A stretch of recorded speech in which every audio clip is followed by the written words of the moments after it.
All right, guys, let me tell you about a secret business that Uber has. In fact, this secret business does $650 million a year for Uber. What do you think it is, Neil? Ads. It's not so secret. But anyway, here's the thing. How complex do you think their funnel is when it comes to, do you think they have like I'm kind of setting myself up over here, but let me just show you their funnel. This is I was their about funnel. to say, I'm like, sure, I think it's very complex based on the way you're positioning the Oh, no, question. it's actually not complex. It's this Google form over here. No, it's a you Google gotta be form. kidding yeah, me. Yeah. Advertising. Here, you want to read it? Here, read it. Advertising on Uber interest form. Put in your email, name, keep scrolling. That's it. And then you go down. There's a little more, I'm sure. But this just goes to show you that if you want to build a great business, sometimes you don't have to overcomplicate it. And actually, Neil, let me tie this in with what we're doing. So Neil called me last week. He's like, we should do something for agency owners because we both have agencies, right? And so Syed helped with this name, by the way, Neil. It's called the Agency Owners Association, AOA. And so we have something very similar. Those of you that are agency owners, just go to marketingschool.io/agency and you can apply. It's a Google form that looks like this. We don't need to overcomplicate things, and we'll tell you what you need to do next once you apply. And then we're basically going to try to figure things out. So yeah, that actually flows in well with these both things. Dude, with Uber, I don't know how to use Uber Eats, but we both probably use it a lot. I use it every day. Postmates, yeah, same here. Almost every day. Almost, yeah. I see a lot of ads for restaurants that they know I would go to or think that I would go to based on what I order. I think their system is a little bit more complex on how they're targeting.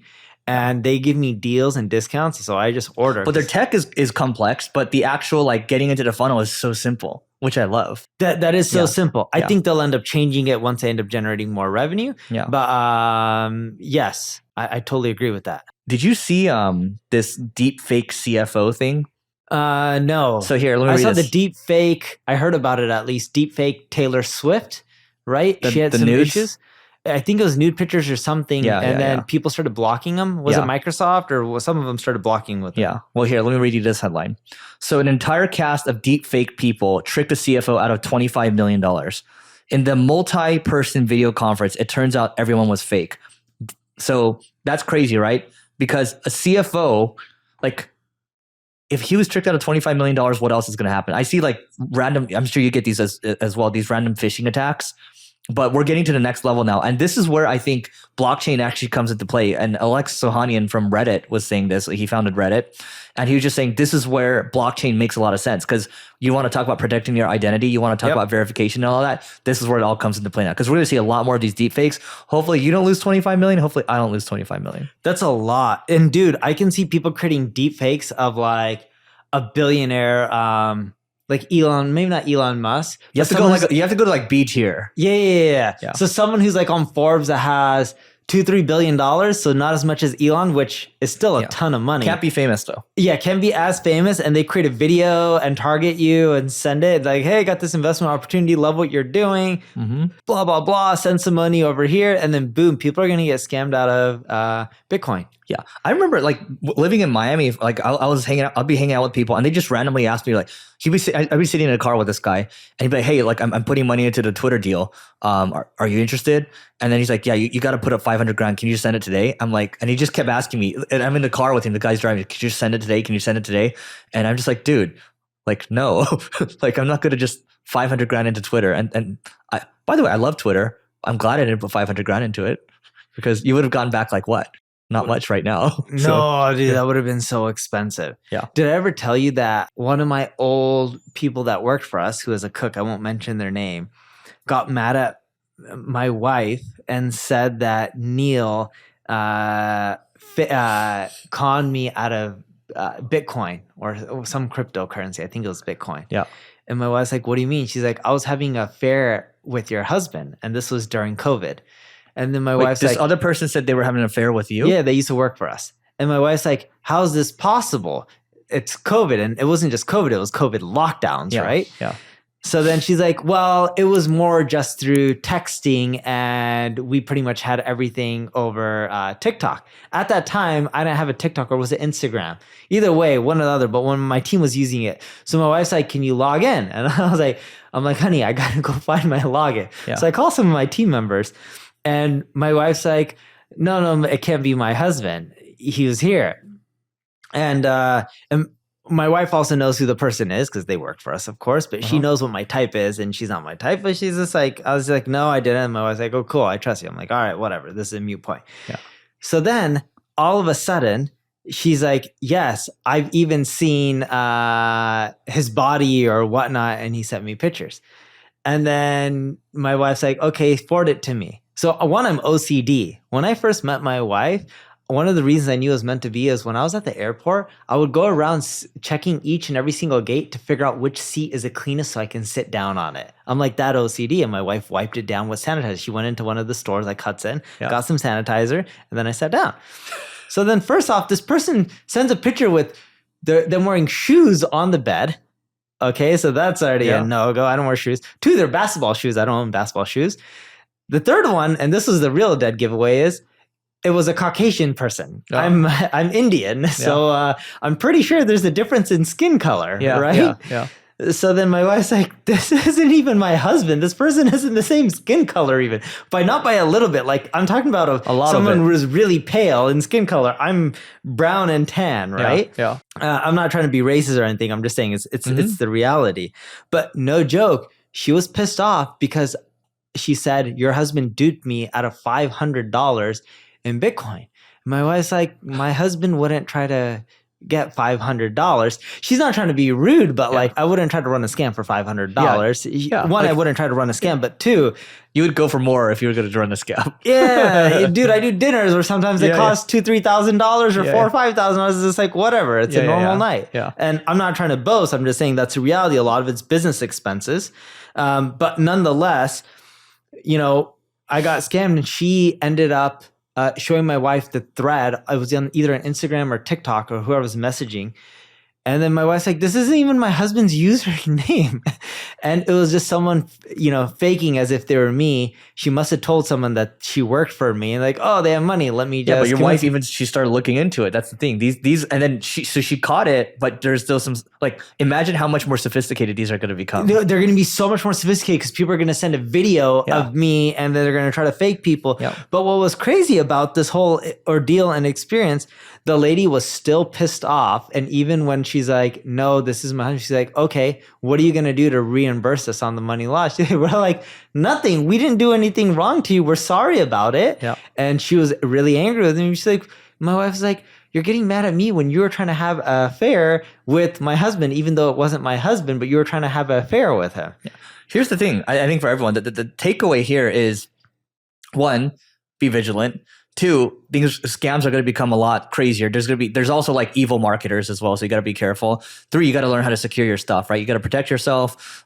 Sure, you can have 2-factor authentication, good passwords and everything, but eventually you're probably going to have some type of token that can verify your identity, and that's going to have some blockchain technology that's tied to it. So all that stuff comes back. We haven't talked about blockchain for a while, but now we're talking about it again. By the way, Neil and I have an agency owners group called the Agency Owners Association. All you have to do, just go to marketingschool.io/agency. Once again, it's marketingschool.io/agency to learn more.